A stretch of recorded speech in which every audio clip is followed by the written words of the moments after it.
Previously on Crime Adjacent. The story of Michelle Diaz deserves more attention, certainly more than she was afforded immediately following her disappearance. Unfortunately, we've all seen this before. Missing women of color receive disproportionately less media and police attention than white women, despite being victims of kidnappings, murders, and assaults in greater numbers than their share of the population should hold. Sociologist Pierre Bourdieu, you might remember him from episodes about Tommy Coulet and Habitus, would call this a form of symbolic violence. It's not a violence inflicted through force or fists or weapons, but through official channels, waiting periods, shrugged shoulders, lack of effort. It's not violence, it's symbolic violence. That happened here. All of it. Journalist Sherilyn Ifill put her finger on this best, I think. In 2004, she coined the term missing white woman syndrome, following the disappearance and murder of Laci Peterson at the hands of her husband. It's not that missing white women don't deserve care and attention. That's not what I'm saying.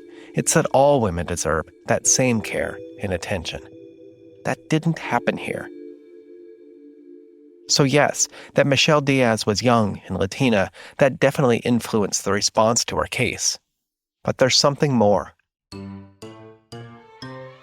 Her disappearance happened at just the worst possible time in a small town with limited resources in a media environment desperate for information about a different case altogether. So although her death would eventually lead to uncovering the true volume of horror committed by the rest stop killer, she would, sadly, become a footnote in the larger story. She was anything but a footnote to her family and those who loved her most. Here's the story. But first, have you ever thought of returning to college but with like an adult brain and no pressure, no homework or grades? How cool it would be to just learn with like-minded friends about true crime and profiling, how it all converges with academia and pop culture. That's what I'm trying to build on our Patreon page with the monthly true crime reading group. It's simple. I assign a short monthly reading, usually a seminal true crime text or short academic paper or really cool essay. And then we gather together to chat about it. I offer a short recap and then open the floor for questions and discussion. Go deep or go home. I'm here for it. Check out patreon.com/crimeadjacent for more. Hope to see you there. From San Francisco, this is Crime Adjacent, the never-ending true crime story told weekly. I'm Chase Patrick.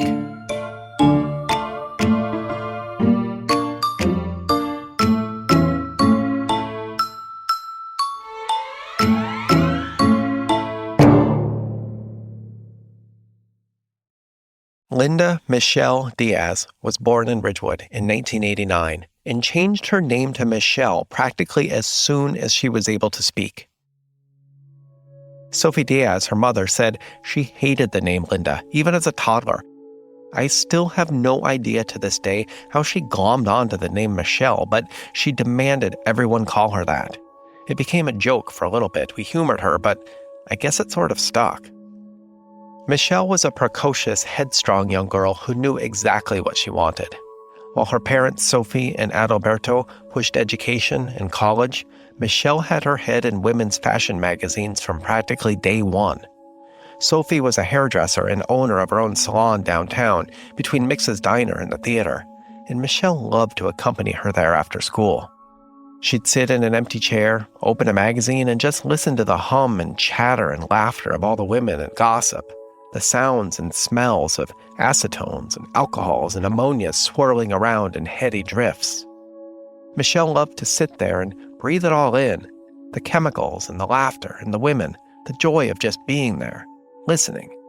By the time Michelle hit high school, she was practically counting the days until she could attend cosmetology school and really get started. There are haunting echoes between her story and that of Bobby Calvin, both young Ridgewood residents who wanted to get away, who had big dreams and high ambitions, but who were both pulled home following what I can only assume were violent encounters. Like Bobby Calvin so many years ago, Michelle had big dreams of making it big somewhere and leaving Ridgewood behind. Like Bobby Calvin, she had also left for Los Angeles at one point, hoping to make a name for herself. She wanted to be a stylist to the stars, to win an Oscar and have glamorous clients in glamorous places all over the world. She was driven and eager to make her dreams come true. But just like Bobby, she, too, returned a year later, very much a changed woman. Her mother's recounting of what happened sounds almost like a mirror image of Bobby Calvin's brother, Patrick. Sophie said, "She never told me what happened, but it was like a light dimmed within her, and I knew. We work in a salon. We're women.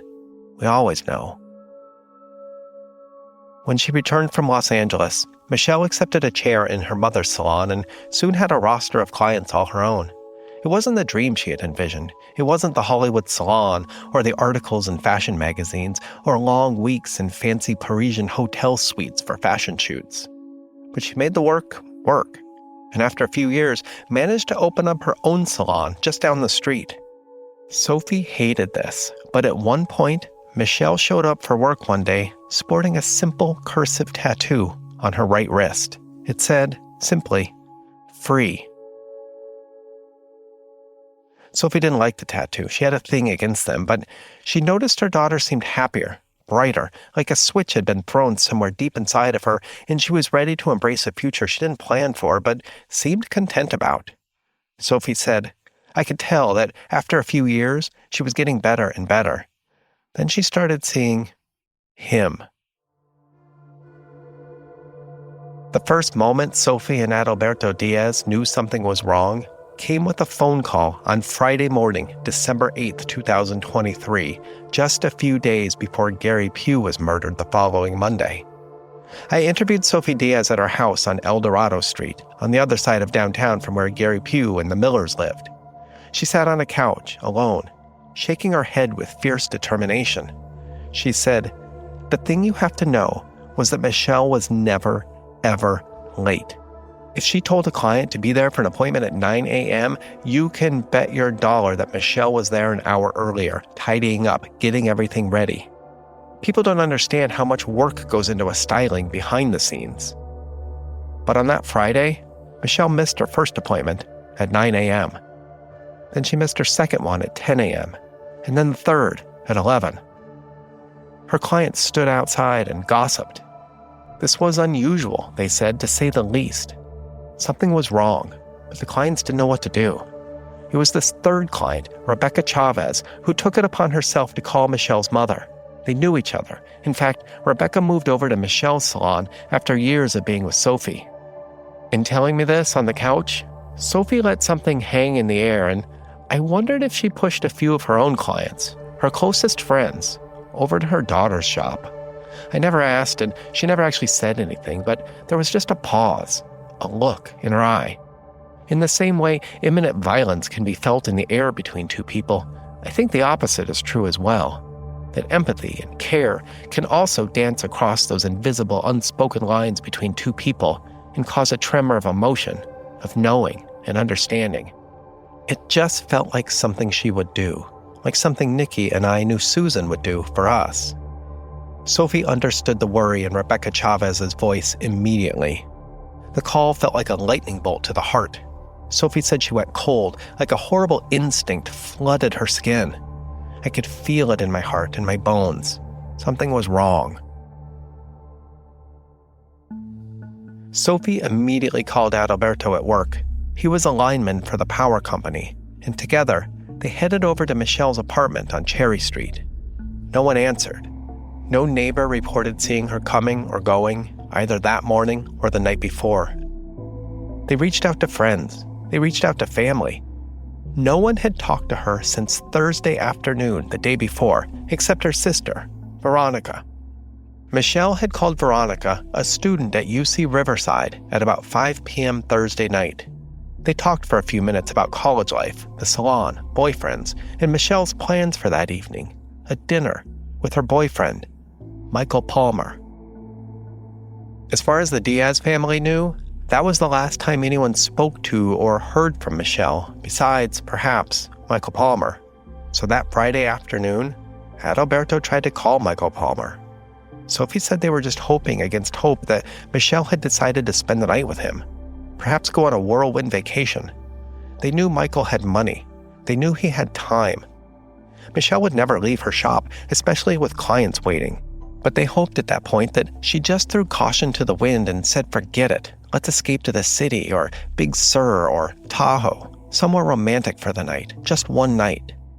They hoped that Michelle had broken character and decided on a weekend fling. They knew, deep down, this wasn't the answer.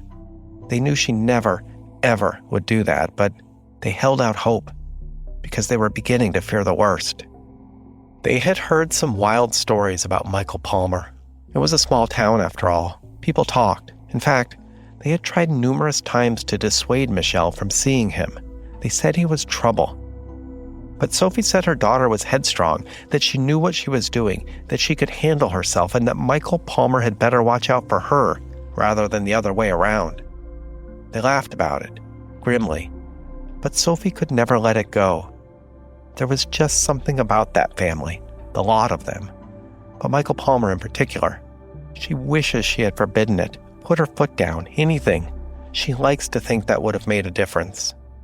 On Friday afternoon, Adalberto called the Palmer house and reached Violet Palmer, who was no help. Violet Palmer reported that she had not seen her son that day, that she didn't know where he was, and that she certainly had not seen Michelle either. Adalberto had the phone on speaker. Sophie winced at the tone, at the certainly, like a dagger of disapproval. Sophie wanted to shout that she felt the exact same way about Violet's horrible son. She wanted to let it all out. She wanted to say her little girl was too good for that asshole. But she bit her tongue. At that point, she had hoped the Palmers would be helpful. She needed answers. She needed to know where Michelle was. I also reached out to Violet Palmer, later, after everything settled down in Ridgewood. Through the Palmer family lawyers, of course, she declined to comment. After receiving no good information from friends, and then being shut out by the Palmer family, Sophie Diaz called the police. This was Friday afternoon at 3 p.m., just 4 hours after they were first alerted to her disappearance. Dispatchers said they had to wait 24 hours to file a report.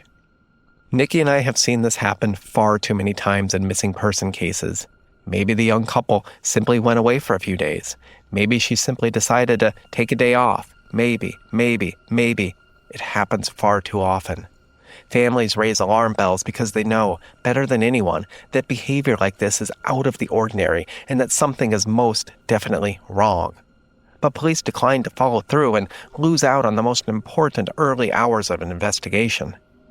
With no sign of Michelle by Friday night or Saturday morning, the Diaz family was going frantic. Adalberto called police again on Saturday. This time, another dispatcher said they actually had to wait 48 hours. On Sunday, he called again. He practically screamed into the phone, pleading for help. His daughter was missing, and no one wanted to lift a damn finger. The recordings are horrific to listen to.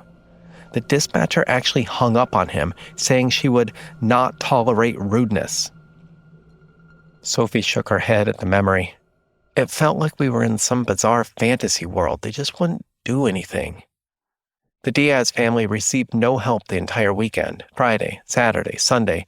The only movement they saw all weekend was a story by Winnie Freeman in the paper imploring residents to be on the lookout for Michelle.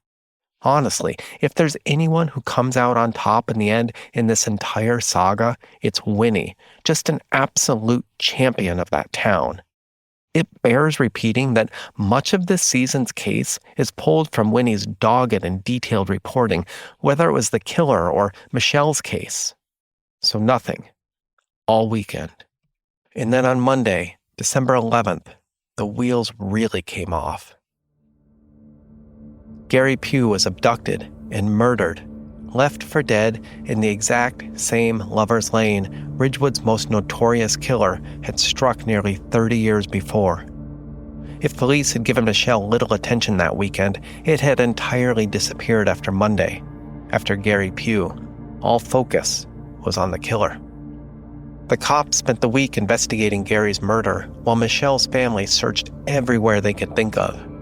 Adalberto even tried to visit the Palmer house in the valley twice, but was turned away by security goons in black Lincoln town cars each time. the same Lincolns sitting outside Molly's house and following her and her mother around the city. Sophie Diaz, sitting in her living room in Ridgewood, said that was the hardest week of her life. She sensed, early on, that her daughter was out there, crying out for help. She could feel it. And then, at some point that weekend, Sophie said she gave up hope. She knew deep down that she would never see her daughter again, and her thoughts shifted to Adalberto, her husband.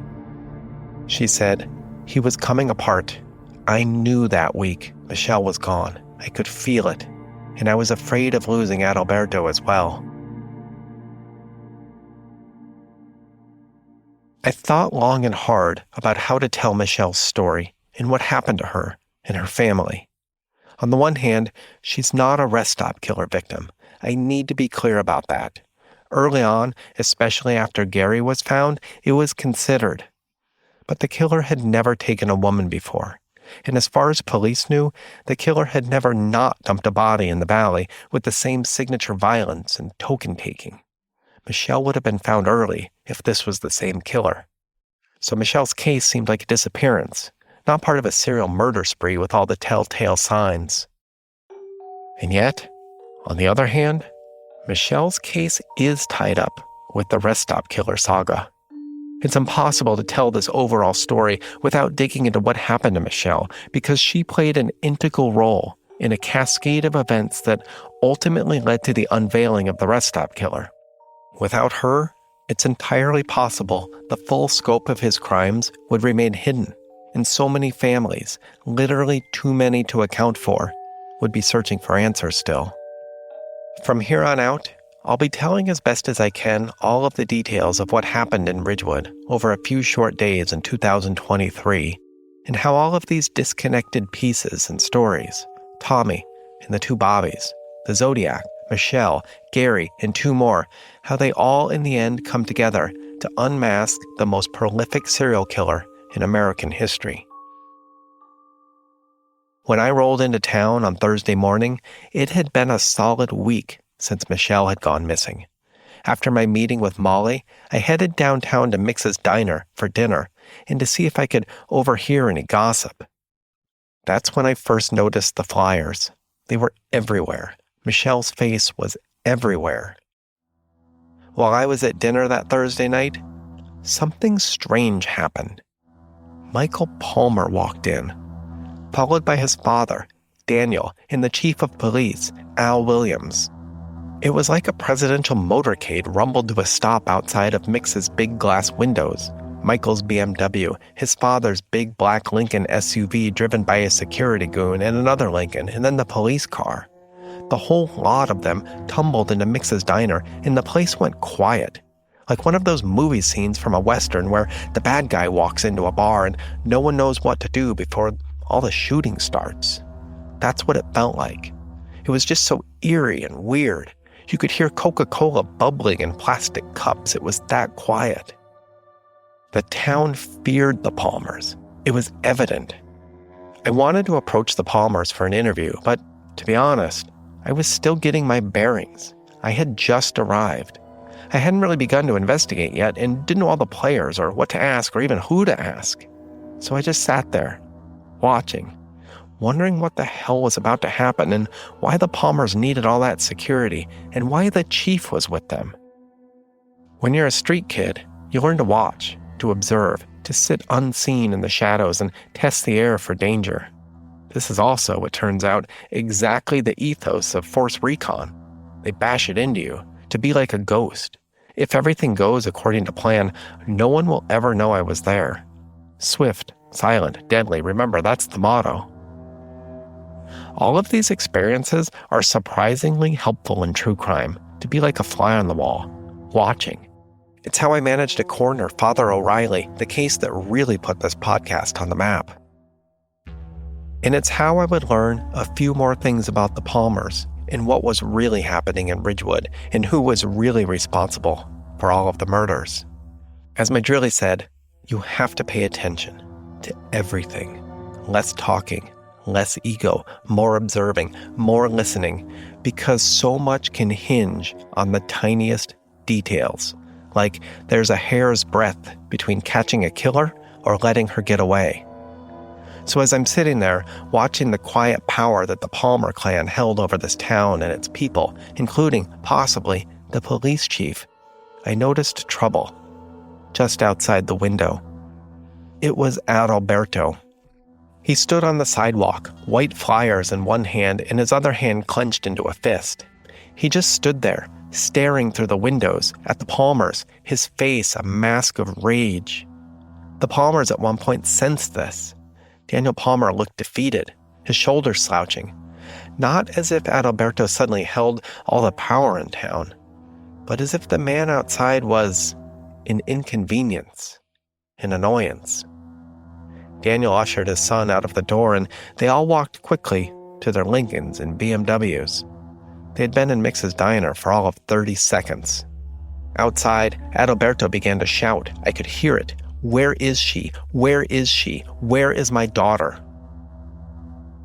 The Palmers said nothing. They merely drove away, around a corner and up the long, smooth driveway of their headquarters building. It was on a hill overlooking Mix's, overlooking downtown, the whole town, a 4-story smoke glass monstrosity with a ring of flags lit up by searchlights. Everything glowed yellow and creepy. I didn't know it at the time, but this would be where everything would all end in 2 nights, Saturday night. Chief Al Williams stayed behind at Mix's, as if he was running interference so the Palmers could make their getaway. He held up his hands at Adalberto, stopping the man's path and trying to placate him at the same time. Adalberto pointed and raged. The chief tried to calm things down. This went on for a few minutes until Adalberto finally just dropped his head and went away, defeated. The chief got into his car and also headed up the long driveway to the Palmer headquarters. This was Thursday night, 1 week after the disappearance of Michelle. The next day, Friday, the Diaz family would finally get the answers they had been looking for, but had feared all along.